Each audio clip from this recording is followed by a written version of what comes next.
Amados irmãos, amadas irmãs, eu me chamo Marcos, eu pertenço à comunidade Abraço do Pai e durante muitos anos pertenci à comunidade Magnífica.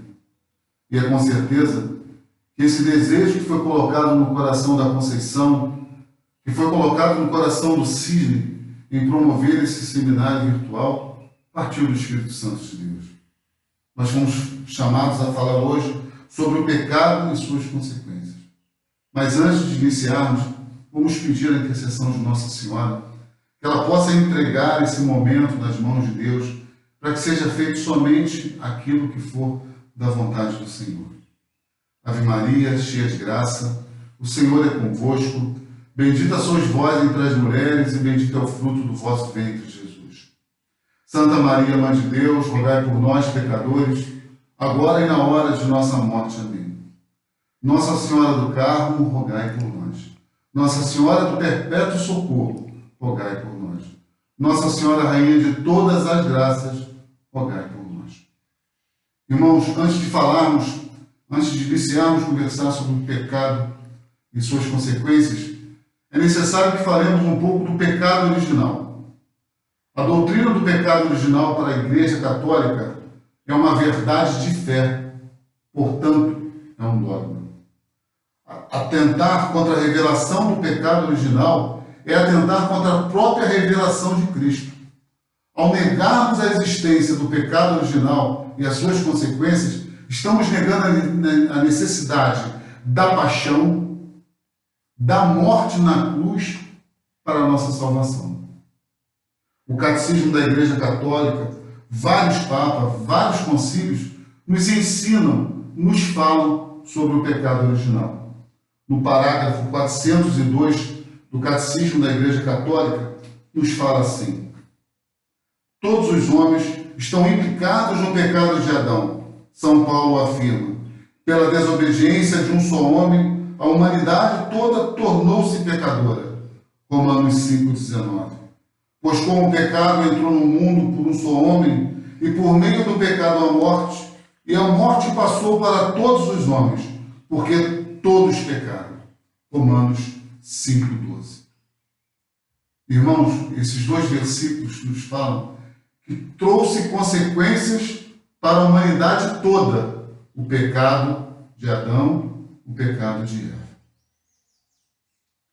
O Papa Paulo VI, por ocasião do 19º centenário do martírio de São Paulo e São Pedro, apóstolos em Roma, em junho de 1968, através do Credo do Povo de Deus, nos afirma que todos os homens pecaram em Adão.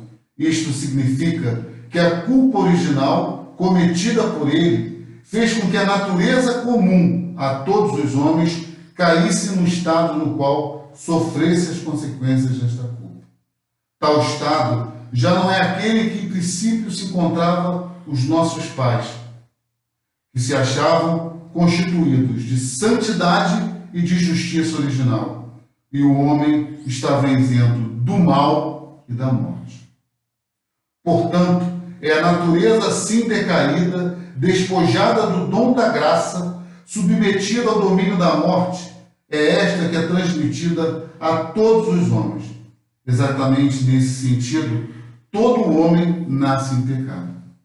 E o que nos afirma o Catecismo, o que nos fala o Credo do Povo de Deus nesse trecho?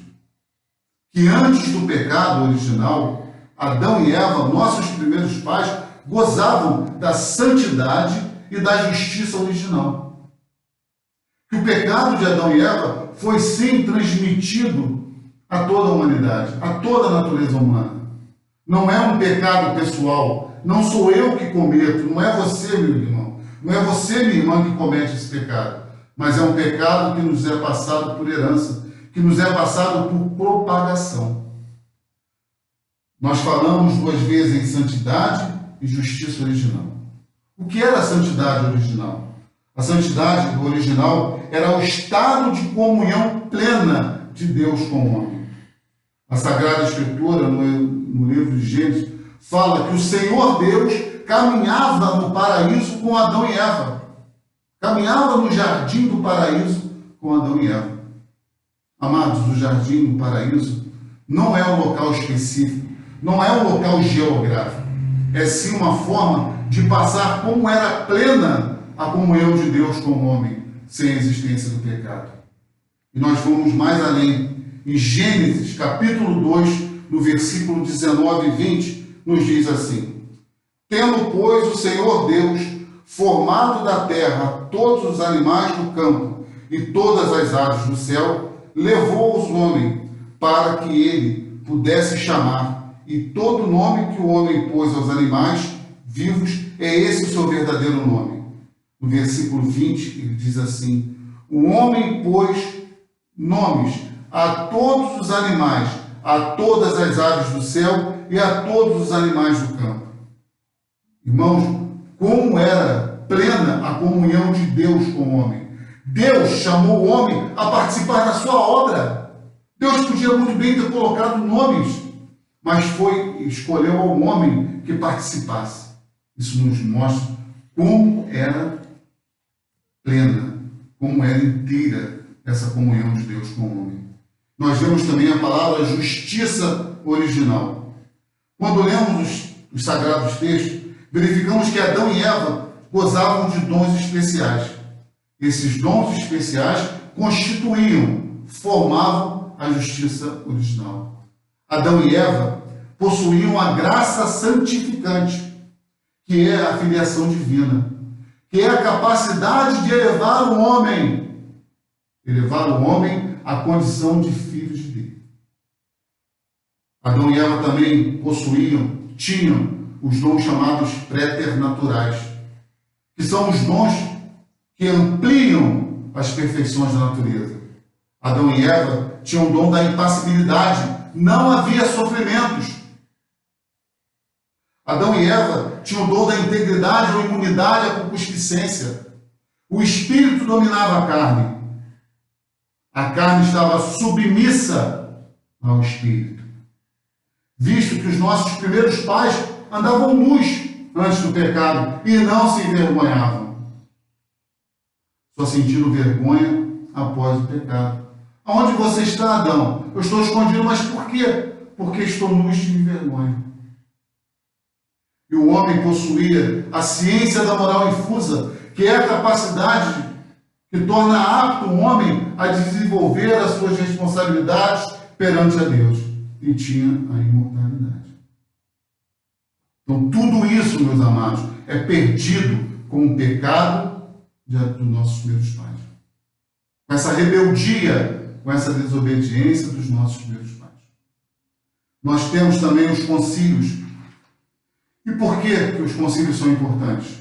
O concílio de Cartago, em 418, e o terceiro concílio ecumênico de Éfeso, em 431, são importantes porque no século V houve um embate muito grande entre Santo Agostinho e um monge da Bretanha. Bretanha é hoje o norte da França. Esse monge era chamado de Pelágio. O nome dele era Pelágio. E a doutrina que ele seguia foi chamada de pelagianismo. E, entre outras coisas, Pelágio afirmava que não haveria sobre a humanidade consequências do pecado de Adão e Eva. A culpa é do Adão. Parou ali. Não haveria essa transmissão por herança. Nascemos hoje com as mesmas qualidades e capacidades que teria Adão antes da queda. Por isso, o batismo para Pelágio era quase uma formalidade. Não imprimia o caráter. Era quase um compromisso que o homem assumia de seguir os ensinamentos de Cristo. O Concílio de Cartago, em 418, declarou Pelágio herético e declarou a sua doutrina uma heresia. O terceiro Concílio Ecumênico de Éfeso, em 431, confirmou Pelágio como herege e confirmou o pelagianismo como heresia. Também o 19º Concílio Ecumênico de Trento, iniciado em 1545, reafirma e professamos que o pecado original é transmitido juntamente com a natureza humana, pela propagação. Mais uma vez, meus irmãos. por herança e não por imitação. Irmãos, nós vemos que a consequência do pecado, as consequências do pecado também foi marcante no povo de Deus, na história do povo de Israel. Quando lemos os livros de Reis, quando lemos os livros de Crônicas, verificamos que vários reis pecaram contra Deus, desobedeceram ao Senhor. E pela desobediência de Salomão, que prestou culto a outros deuses, o reino de Israel foi dividido. Podemos acompanhar em 1 Reis 11. Iniciando no versículo 9. E diz assim: o Senhor irritou-se contra Salomão por ter seu coração desviado do Senhor, Deus de Israel, que lhe aparecera por 2 vezes e lhe tinha proibido expressamente que se unisse a deuses estranhos, mas não seguia as ordens do Senhor. O Senhor disse então: já que procedeste assim e não guardaste a minha aliança, nem as leis que te prescrevi, vou tirar-te o teu reino e dar-o ao teu servo. Todavia, em atenção ao teu pai Davi, não farei durante a tua vida, só tirarei da mão do teu filho. Não lhe tirarei o reino todo, mas deixarei ao teu filho uma tribo. Pelo pecado de Salomão, o reino de Israel foi dividido. E após a sua morte, Jeroboão tornou-se rei do norte, rei de Israel, e Roboão, seu filho, tornou-se o rei de Judá. E sobre os reis, é uma passagem bem interessante para que nós possamos distinguir como é a atitude de um rei que tem a preocupação em obedecer ao Senhor, que tem a preocupação em ouvir ao Senhor, e um outro rei que não tem compromisso nenhum com Deus. Nós vamos ver a história de Manassés, filho de Ezequias. Ezequias era um homem temente a Deus, andava segundo os propósitos de Deus. E na época de Ezequias, Judá, o reino de Judá estava sitiado pelo exército assírio, do rei Senaqueribe. E esse exército assírio era extremamente poderoso. Havia dominado todos os reinos, toda a região. Inclusive, tinha invadido o reino do norte, tinha entrado em Samaria e tinha deportado os israelitas. E por ocasião desse cerco, um servo do rei, um mensageiro do rei, chegou às portas de Judá e ofendeu ao Deus vivo, ofendeu ao Deus de Israel, dizendo que o povo não escutasse, não prestasse atenção no que o rei Ezequias falava, porque o Deus de Judá não seria capaz de suportar o exército assírio, que o Deus de Judá seria fraco perante o poder do exército assírio. E o que fez o rei Ezequias? Ele rasgou as suas vestes, se cobriu de sacos e orou a Deus, clamou a Deus ajuda.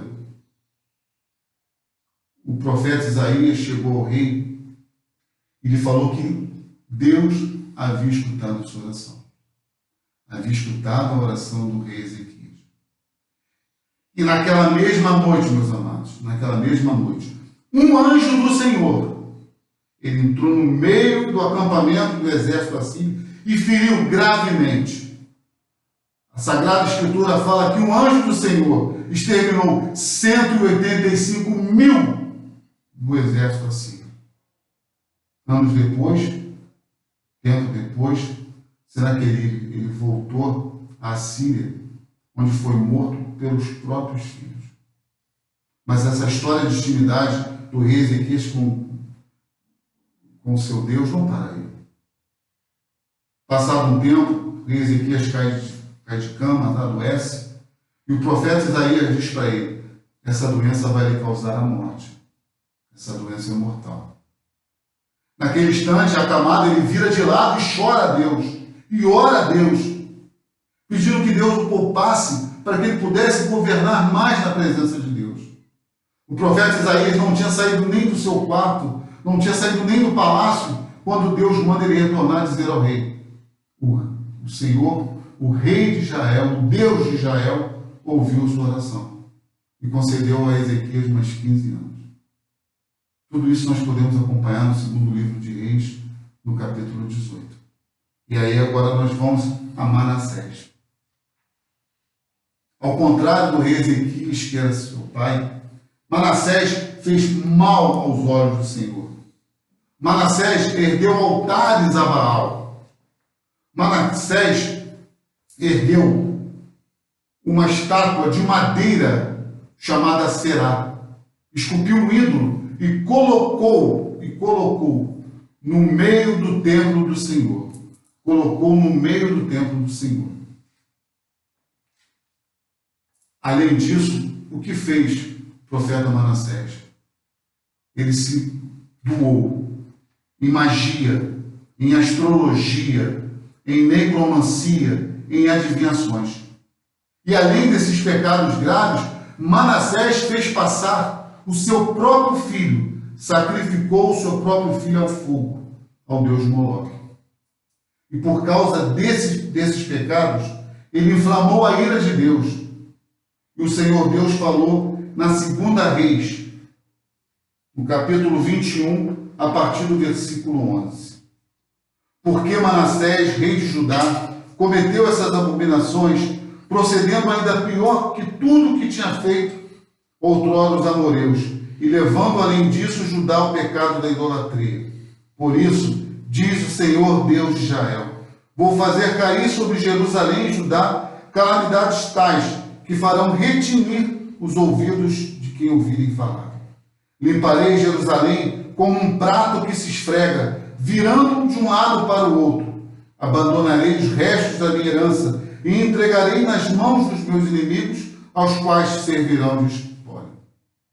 Amados, passado um pequeno tempo, o templo que Salomão construiu ao Senhor, cerca de 400 anos atrás, é destruído, é saqueado pelo rei da Babilônia, por Nabucodonosor. E o povo de Judá é levado ao cativeiro.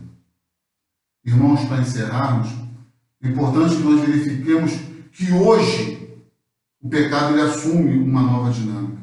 Ele assume uma nova postura. Hoje não pecamos mais erguendo templos a falsos deuses. Hoje a astúcia do demônio é convencer o mundo que o pecado não mais existe. É convencer o mundo que não existe mais os novíssimos. É convencer o mundo a não acreditar na verdade de Cristo, a não acreditar na verdade dos evangelhos. Meus amados, a sociedade moderna nos impõe basicamente dois conceitos, dois valores. O primeiro, a igualdade absoluta e a liberdade completa. Mas esses dois valores se dispõem a duas paixões, as duas principais paixões do homem, que é o orgulho, a igualdade absoluta, o orgulho, e a liberdade completa, a sensualidade. Tudo gira em torno dos meus sentimentos, tudo gira em torno das minhas opiniões, tudo gira em torno da minha felicidade. A sociedade contemporânea busca tornar flexível, tornar relativo os nossos conceitos morais, tornar flexível os nossos conceitos cristãos. Meus amados, não há compatibilidade entre a fé cristã, a fé que Cristo nos ensina e a permissão ao aborto. Não há compatibilidade entre a fé cristã e a legalização das drogas. Não existe essa compatibilidade aceitando a pena de morte, aceitando o pecado contra a castidade, aceitando o pecado contra os mandamentos. Amados, lembremos, não podemos esquecer que o pecado é uma invenção do demônio, que visa arrastar o homem, que visa associar ao homem a sua revolta contra Deus. O diabo diz ao homem que podemos fazer tudo, está tudo liberado. E ao agirmos assim, encontraremos a satisfação. O demônio só não fala que ao agirmos assim, nos tornamos escravos do pecado. Amados, o pecado gera inclinação ao pecado. O pecado tende a aumentar, a se multiplicar. Temos que lembrar sempre que um pecado mortal, amados, Apenas um pecado mortal. Não precisam 10, não precisam 100 pecados mortais. Apenas um pecado mortal já é capaz de nos privar do convívio do Senhor. Meus amados, que após esse tempo de pandemia, que após esse tempo de tribulação que estamos passando, busquemos o retorno aos sacramentos. Busquemos o retorno à misericórdia de Deus. Deus é rico em misericórdia. Não nos esquecemos disso. Ele morreu na cruz para a minha salvação, para a sua salvação, para a nossa salvação, meus amados. Que a gente possa buscar com fome, com água na boca, o sacramento da confissão. Que nesse momento a gente possa abaixar nossas cabeças, aonde você estiver, se você puder fechar os olhos e ore a Deus. Busque essa reflexão e peça ao Senhor que Ele possa te convencer dos pecados, que Ele possa te convencer que a felicidade verdadeira está em Deus. A liberdade que o mundo nos oferece não é uma liberdade.